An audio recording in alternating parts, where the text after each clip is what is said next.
Hello student, आज हम लोग डिस्कस करेंगे अमीन्स के केमिकल प्रॉपर्टी के बारे में। ठीक है, तो सबसे पहला केमिकल प्रॉपर्टी है basic character of amines. Amines जो होता है वो बेसिक कैरेक्टर होता है। ठीक है, अमाइन सबसे पहली बात तो अमाइंस जो होता है वो अमोनिया का डेरिवेटिव्स होता है और अमोनिया एक लुईस बेस है, जैसा आप लोग जानते हैं। अमोनिया लुईस बेस की तरह क्यों काम करता है? क्योंकि उस पर एक unshared loan pair of electron present होता है। ठीक है, लोन पेयर अमोनिया का स्ट्रक्चर ये है NH3 और इस पे लोन पेयर ऑफ इलेक्ट्रॉन। इस लोन पेयर इलेक्ट्रॉन की वजह से अमोनिया को हम लुईस बेस कहते हैं। ठीक है, तो अमोनिया का ही डेरिवेटिव्स है अमाइंस। अगर हाइड्रोजन रिप्लेस हो जाता है तो ये अमाइनो ग्रुप बना लेता है, तो इस पे भी loan pair of electron present है।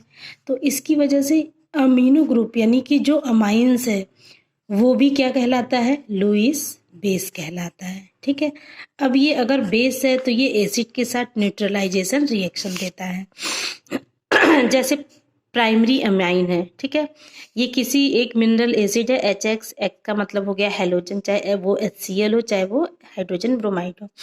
अब ये बेस की तरह काम कर रहा और ये एसिड है। एसिड और बेस आपस में न्यूट्रलाइज होकर साल्ट बनाते हैं, तो सेम वही रिएक्शन अमाइंस भी देता है। किसी भी एसिड के साथ रिएक्ट करके वो एक तरह का साल्ट बनाता है, चाहे वो अल्काइल अमाइन हो चाहे वो एरोमेटिक अमाइन हो।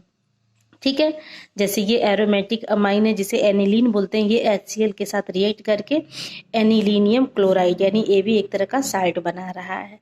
तो ये हो गया अमाइंस। अमाइंस क्या होता है? बेसिक नेचर का होता है। ठीक है, due to presence of lone pair of electron. Aliphatic amines की बात करें तो जितना ज़्यादा एलिफैटिक में अल्काइल ग्रुप प्रेजेंट होता है उतना ही ज़्यादा वो बेसिक नेचर का होता है। अल्काइल ग्रुप का मतलब जैसे ये RNH2 है। ठीक, अब इसमें 2 R लग गया अल्काइल ग्रुप, ये NH हो गया और इसमें 3 R लग गया। ठीक है, यानी ये टर्शरी अमाइन है। और एक हम अमोनिया ले लेते हैं NH3। तो एलिफैटिक अमाइंस जो होता है वो अमोनिया से ज़्यादा स्ट्रॉन्गर होता है। क्यों होता है? क्योंकि जो R ग्रुप लगा हुआ है अल्काइल ग्रुप, ये +I इफेक्ट शो करता है। ठीक है, +I इफेक्ट शो करने के कारण नाइट्रोजन पर इलेक्ट्रॉनों की डेंसिटी और बढ़ जाती है। जब इलेक्ट्रॉनों की डेंसिटी और बढ़ जाती है तो ये और ज़्यादा बेस हो जाता है, यानी कि इसको प्रोटॉन को कैप को अपनी तरफ एक्सेप्ट करने की टेंडेंसी और बढ़ जाती है। ठीक है, तो जितना ज़्यादा अल्काइल ग्रुप नाइट्रोजन के साथ जुड़ा होगा उतना ही ज़्यादा उसकी बेसिसिटी बढ़ती जाएगी। ठीक है, यानी कि अगर इसका हम ऑर्डर देखते हैं तो ऑर्डर ऑफ बेसिसिटी हो जाएगा tertiary, secondary, then primary, tertiary, secondary, then primary and then ammonia. अब यहाँ पे एक चीज़ देख लीजिए कि due to electron releasing nature of alkyl group it pushes electron toward nitrogen. ये हमने बताया था कि R ग्रुप अल्काइल ग्रुप लगा है तो वो इलेक्ट्रॉन डोनेटिंग ग्रुप होता है।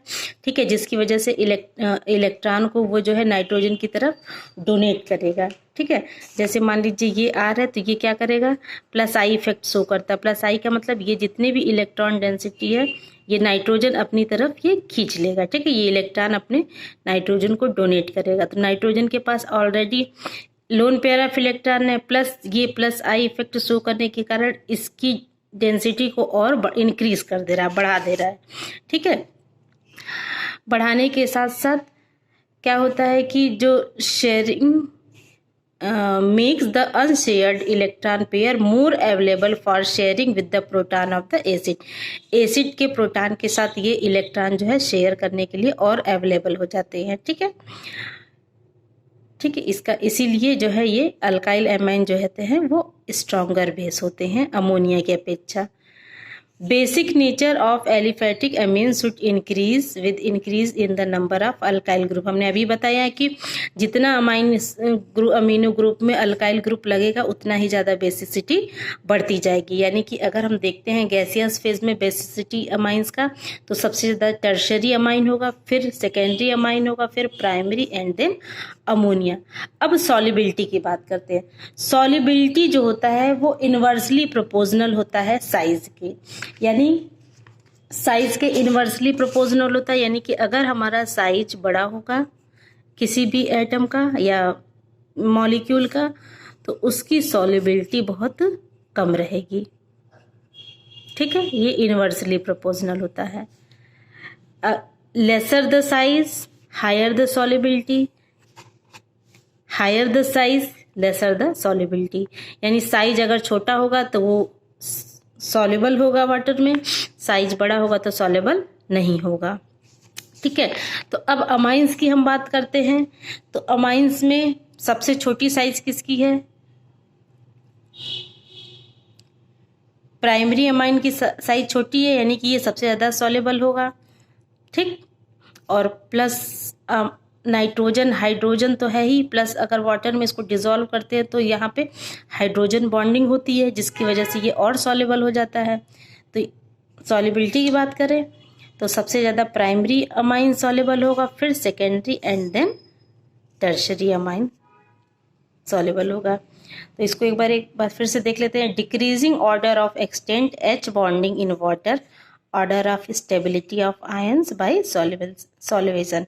यानी जितना ज़्यादा एच बॉन्डिंग हो रहा है उतना ही ज़्यादा आयंस की स्टेबिलिटी सॉल्युशन में होती है। यानी कि एक तो साइज हम देख रहे हैं, दूसरा हम क्या देख रहे हैं? हाइड्रोजन बॉन्डिंग देख रहे हैं।